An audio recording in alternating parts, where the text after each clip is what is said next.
my pleasure to introduce a great fighter from northern Minnesota, fighter for the American workers, Rick Noble. Thank you, Dan, and thank you, Peter. Thank you to all my colleagues. Thank you to the labor movement in this country for joining us in sponsoring this important legislation. I'd like to just take a moment just to put a little perspective on it, and here's my take.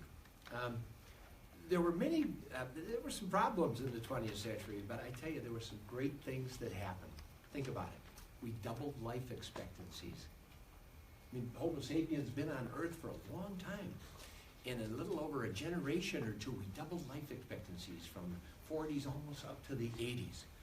And that was a result of working men and women partnering with the labor movement and people in political positions of importance to do things that, what did they do? They gave us clean air we could breathe, water we could drink, and healthy, safe working conditions, and protection from unscrupulous business practices that were life-threatening. What a wonderful accomplishment. And we should all be so proud of that and grateful for that. And don't ever forget that.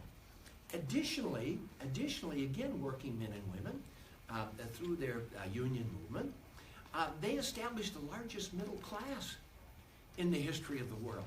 One that became emulated and aspirational for other people all over the world, with living wages, with benefits, and where there was enough money left over at the end of a week to, wet a line and go fishing. And we should be grateful for that. And then after having done all that, we came along with NAFTA. Okay? And we promised even more of that, but it proved to be just the opposite. It was devastating for the American working men and women in this country. It was devastating for the most fundamental of the aspirational aspects of the American dream, which is a living wage with benefits and security, where you knew you could take care of your family and be proud of going to work every day. And NAFTA proved to be just exactly the opposite. Millions of people, not just the 865,000 who got trade adjustment assistance, there were millions of people who lost their jobs. There were tens of thousands of companies that went out of business. Why? Because we were suddenly after, and I'm a business person. I spent 32 years of my life in business. And guess what? Think about it. As a businessman, we pay Social Security, we pay Medicare, we pay unemployment, we pay liability, we comply with the EPA, we comply with OSHA, we comply with we pay living wages, we pay benefits, and we haven't done any business yet.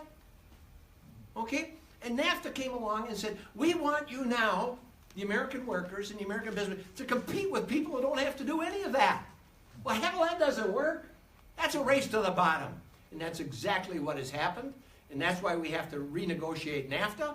And if we don't get it renegotiated, we need to put the pressure on to make sure we withdraw from it and restore the American dream and become the leader that we have always been in increasing the quality of life, increasing our environment, increasing opportunities for living wages where people can be proud to go to work every day and take care of their families. That's what this is all about. Thank you.